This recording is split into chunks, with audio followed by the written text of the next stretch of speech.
Hello साथियों, कैसे हैं आप सभी। उम्मीद है सभी लोग अच्छे होंगे। एक बार फिर स्वागत है आप सभी के आपके अपने यूट्यूब चैनल ड्रीम सिटी पे। चलिए दोस्तों, डेली की तरह आज भी हम 25 क्वेश्चन करने वाले हैं, जो कि हिंदी के वेरी मोस्ट इम्पोर्टेंट प्रश्न है। पहला प्रश्न का जवाब करना है, हिंदी की ज्ञानपीठ पुरस्कार प्राप्त सर्वप्रथम कृति कौन सी है।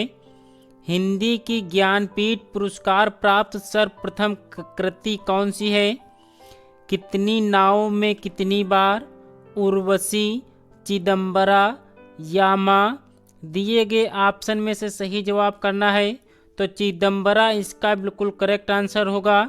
इसे जो है 1968 में जो है सुमित्रा नंदन पंत की जो ये कृति है, इनको जो है हिंदी की ज्ञानपीठ पुरस्कार प्राप्त सर्वप्रथम कृति जो है वो चिदम्बरा है। तो ऑप्शन नंबर सी इसका बिल्कुल करेक्ट आंसर होगा। उर्वशी जो है ये रामधारी सिंह दिनकर जी की कृति है। यामा जो है ये महादेवी वर्मा जी की है। तो ऑप्शन सी इसका बिल्कुल करेक्ट आंसर होगा। चलिए अगले प्रश्न पर चलते हैं। जो मुश्किल से खाया जा सके इस वाक्यांश के लिए उपयुक्त शब्द लिखिए। जो मुश्किल से खाया जा सके इस वाक्यांश के लिए उपयुक्त शब्द लिखना है। दुष्कर होगा, विषम होगा, दुर्भक्ष होगा, दुर्लभ होगा। तो जो मुश्किल से खाया जा सके उसके लिए जो है दुर्भक्ष होगा। ऑप्शन सी इसका बिल्कुल करेक्ट आंसर होगा। अगले प्रश्न का जवाब करना है, निम्नलिखित में से भाववाच्य का चयन कीजिए। निम्नलिखित में से भाववाच्य का चयन कीजिए। मैं उठ नहीं सकता, हमारे द्वारा रास्ता आसानी से पार किया गया, उसके द्वारा भोजन पकाया गया, मेरे भाई से लड़ा नहीं जा सका। दिए गए 4 ऑप्शन में से भाववाच्य का चयन करना है। तो ऑप्शन नंबर डी इसका बिल्कुल करेक्ट आंसर है। मेरे भाई से लड़ा नहीं जा सकता यह वाक्य जो है भाववाच्य का है। ऑप्शन डी इसका बिल्कुल करेक्ट आंसर है। अगले प्रश्न का जवाब कीजिए। जैसा करोगे वैसा भरोगे में सर्वनाम का कौन सा भेद है। सर्वनाम का कौन सा भेद है। अनिश्चयवाचक, निश्चयवाचक, प्रश्नवाचक, संबंधवाचक। दिए गए ऑप्शन का सही जवाब करना है। तो जैसा करोगे वैसा भरोगे, यहाँ पे जैसा वैसा जो है ये संबंधवाचक होते हैं। तो ऑप्शन डी इसका बिल्कुल करेक्ट आंसर होगा। अगले प्रश्न पर आते हैं। निम्न में से कौन सा शब्द तद्भव नहीं है। तद्भव शब्द कौन सा नहीं है। दिए गए ऑप्शन में से सही जवाब करना है। तो दूध जो है ये आपका तद्भव होता है, दूज भी होता है, दही भी होता है। दमन जो है ये तत्सम शब्द होता है। तो ऑप्शन बी इसका बिल्कुल करेक्ट आंसर होगा। अगला प्रश्न आपसे पूछा गया है, संविधान के किस अनुच्छेद में हिंदी को राजभाषा माना गया है। संविधान के किस अनुच्छेद में हिंदी को राजभाषा माना गया है। 6 का जवाब करना है। अनुच्छेद 343, अनुच्छेद 352 में, अनुच्छेद 356 में, अनुच्छेद 370 में। तो संविधान के किस अनुच्छेद में हिंदी को राजभाषा माना गया है। तो ऑप्शन ए अनुच्छेद 343 इसका बिल्कुल करेक्ट आंसर है। अगले प्रश्न पर आते हैं। कन्नौजी हिंदी किस उपभाषा की एक बोली है। कन्नौजी हिंदी की किस उपभाषा की एक बोली है। प्रश्न संख्या 7 का जवाब करना है। पूर्वी हिंदी की, पश्चिमी हिंदी की, राजस्थानी हिंदी की या पहाड़ी हिंदी की। तो कन्नौजी हिंदी की किस उपभाषा की एक बोली है। तो पश्चिमी हिंदी की ये उपभाषा की बोली है। ऑप्शन बी इसका बिल्कुल करेक्ट आंसर है। अगले प्रश्न का जवाब कीजिए। भाषा की सार्थक लघुत्तम इकाई है। भाषा की सार्थक लघुत्तम इकाई कौन सी है। ध्वनि है, शब्द है, वाक्य है, संयुक्त वाक्य है। तो भाषा की सार्थक लघुत्तम इकाई जो है वो ध्वनि होती है। ऑप्शन नंबर ए इसका बिल्कुल करेक्ट आंसर है। अगले प्रश्न का जवाब करना है। राजकीय कार्यों में प्रयुक्त होने वाली भाषा कहलाती है। राजकीय कार्यों में प्रयुक्त होने वाली भाषा क्या कहलाती है। राजभाषा कहलाती है? राष्ट्रभाषा, मानक भाषा, लोक भाषा। तो राजकीय कार्यों में प्रयुक्त होने वाली भाषा जो है वो राजभाषा है। तो ऑप्शन नंबर ए इसका बिल्कुल करेक्ट आंसर है। अगले प्रश्न का जवाब करना है, हिंदी अपनी किस बोली का मानक रूप है? हिंदी अपनी किस बोली का मानक रूप है? दिए गए ऑप्शन में से सही जवाब करना है। अवधी बोली की, खड़ी बोली की, ब्रज भाषा की, राजस्थानी की। तो बोली अपना मानक रूप जो है ये खड़ी बोली है। तो ऑप्शन नंबर बी इसका बिल्कुल करेक्ट आंसर है। अगले प्रश्न का जवाब करना है, मागधी निम्न में से किस भाषा को कहा जाता है? मागधी निम्न में से किस भाषा को कहा जाता है? प्राकृत भाषा को, पाली भाषा को, संस्कृत भाषा को, हिंदी को। तो मागधी को किस भाषा को कहा जाता है? तो पाली भाषा इसका बिल्कुल करेक्ट आंसर होगा। अगले प्रश्न पर आते हैं, निम्न में से कौन सा प्रकंपित व्यंजन है? कौन सा प्रकंपित व्यंजन है ये आपसे पूछा गया है। तो ऑप्शन नंबर सी रा जो है ये प्रकंपित व्यंजन होते हैं। ऑप्शन नंबर सी इसका बिल्कुल करेक्ट आंसर है। अगले प्रश्न का जवाब करना है, का प्लस ए से निर्मित रूप कौन सा है? का प्लस ए से निर्मित रूप कौन सा है? 13 का जवाब करना है। तो के इसका बिल्कुल करेक्ट आंसर होगा। अगले प्रश्न पर आते हैं, निम्न में कौन महाप्राण नहीं है? दिए गए ऑप्शन में से कौन सा महाप्राण व्यंजन नहीं है? दिए गए ऑप्शन में से सही जवाब करना है। तो महाप्राण व्यंजन जो होते हैं वो आपके जो है दूसरा और चौथा वर्ड जो होता है वो जो है आपके महाप्राण व्यंजन कहलाते हैं। और उस व्यंजन भी जो है यहाँ पे महाप्राण होते हैं। तो यहाँ पर देख लीजिए कौन सा ऑप्शन सही होगा।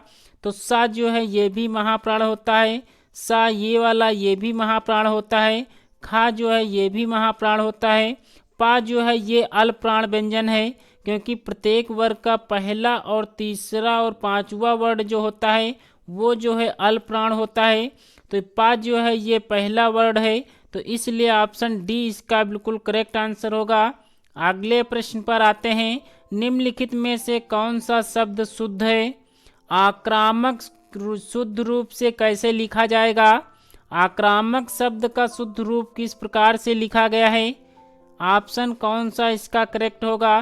तो ऑप्शन नंबर बी आक्रामक जो है इस प्रकार से शुद्ध रूप से लिखा जाएगा। निम्न में से कौन सा व्यंजन वर्ण दंते नहीं है? दंत वर्ण कौन सा नहीं है ये आपसे पूछा गया है। तो दिए गए ऑप्शन में से सही जवाब करना है। तो ता दा धा ये जो है दंत वर्ण होते हैं, लेकिन फा जो है ये दंत वर्ण नहीं होते हैं। फा जो है ये आपके जो है ओष्ठ्य ध्वनि होती हैं। तो ऑप्शन डी इसका बिल्कुल करेक्ट आंसर है। अगले प्रश्न पर आते हैं, विसर्ग का प्रयोग कैसे शब्दों में होता है? विसर्ग का प्रयोग कैसे शब्दों में होता है? तत्सम शब्दों में, तद्भव शब्द में, देशज शब्द में, विदेशी शब्द में। तो विसर्ग का प्रयोग कैसे शब्दों में होता है? तो तत्सम शब्दों में विसर्ग का प्रयोग होता है। ऑप्शन ए इसका बिल्कुल करेक्ट आंसर है। अगले प्रश्न पर आते हैं, निम्नलिखित शब्दों में कौन देशज है? देशज शब्द कौन सा है? दिए गए ऑप्शन में से देशज शब्द कौन सा है? सुंदर है, अंगूठा है, फटाफट है, साइकिल है। तो देशज शब्द जो है आपके फटाफट शब्द जो है ये देशज शब्द है। ऑप्शन सी इसका बिल्कुल करेक्ट आंसर है। अगले प्रश्न का जवाब कीजिए, निम्नलिखित शब्दों में कौन सा शब्द तत्सम है? तत्सम शब्द कौन सा है ये आपको बताना है। पूत है, बच्चा है, नोन है, पाषाण है। तो तत्सम शब्द जो है आपका ऑप्शन डी होगा। पाषाण जो है ये एक तत्सम शब्द है। पूत, बच्चा, नोन ये जो है आपके तद्भव शब्द है। तो ऑप्शन डी इसका बिल्कुल करेक्ट आंसर है। अगले प्रश्न का जवाब करना है, सुपात्र किस प्रकार का शब्द है? सुपात्र किस प्रकार का शब्द है? रूढ़ शब्द है, योग रूढ़ शब्द है, यौगिक है, देशज है। तो दिए गए ऑप्शन में से सुपात्र किस प्रकार का शब्द है? नंबर सी होगा यौगिक शब्द इसका बिल्कुल करेक्ट आंसर होगा। चलिए अगले प्रश्न पर आते हैं। दशानन निम्नलिखित में से कौन सा शब्द है? दशानन निम्नलिखित में से कौन सा शब्द है? रूढ़ शब्द है, योग रूढ़ शब्द है, यौगिक शब्द है या इनमें से कोई नहीं? तो दशानन जो है ये एक योग रूढ़ शब्द है। यहाँ पर जो है समास का जो है शब्द आता है वहाँ पर जो है योग रूढ़ होता है। तो ऑप्शन बी इसका बिल्कुल करेक्ट आंसर होगा। अगले प्रश्न का जवाब करना है। तद्भव शब्द की उत्पत्ति हुई है। तद्भव शब्द की उत्पत्ति जो है किस भाषा से हुई है? संस्कृत से, अंग्रेजी से, फारसी से, अरबी से। तो तद्भव शब्द की उत्पत्ति जो हुई है वो संस्कृत से हुई है। तो ऑप्शन नंबर ए इसका बिल्कुल करेक्ट आंसर है। अगले प्रश्न का जवाब करना है। निम्नलिखित में किस विदेशी भाषा के शब्द नहीं मिलते हैं? किस विदेशी भाषा के शब्द नहीं मिलते हैं? दिए गए ऑप्शन में से विदेशी भाषा के शब्द जो है किससे नहीं मिलते हैं? तो पुर्तगाली जो है ये भी सही होगा, जापानी भी सही होगा, फारसी भी सही होगा, स्वाजी जो है ये इसका बिल्कुल करेक्ट आंसर होगा। स्वाजी शब्द से जो है विदेशी भाषा के शब्द नहीं मिलते हैं। ऑप्शन डी इसका बिल्कुल करेक्ट आंसर है। अगले प्रश्न का जवाब करना है। निम्न में से किस शब्द में विसर्ग संधि नहीं है? विसर्ग संधि किस जो है ऑप्शन में से नहीं है? तो निश्चय जो है इसमें विसर्ग संधि प्रयोग की गई है। निष्ठुर में भी विसर्ग संधि होती है, निश्चल में भी विसर्ग संधि होती है। नितांत जो है इसका बिल्कुल करेक्ट आंसर होगा। ऑप्शन सी इसका बिल्कुल करेक्ट आंसर है।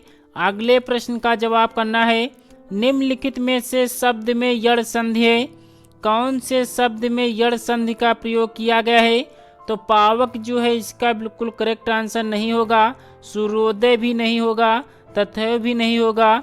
पित्रादेश जो है इसका बिल्कुल करेक्ट आंसर होगा। पित्रादेश में जो है आपकी यड़ संधि प्रयोग की गई है।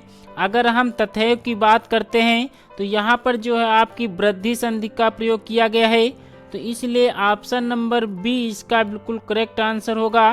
दोस्तों टॉप 25 क्वेश्चन में से आपका स्कोर कितना बना है नीचे कमेंट्स बॉक्स में जरूर बताना। अगर आप किसी भी प्रश्न में अगर डाउट करते हैं तो नीचे कमेंट्स बॉक्स में आप हमसे जरूर पूछ सकते हैं। दोस्तों आज की अगर आपको वीडियो अच्छी लगी हो तो एक लाइक जरूर कर देना।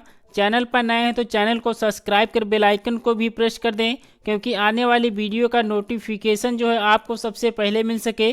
तो चलिए दोस्तों आज की क्लास को हम यहीं पे विराम लेते हैं। मिलते हैं अगले वीडियो में बेहतरीन ऐसे प्रश्नों के साथ। तब तक के लिए जय हिंद, जय भारत।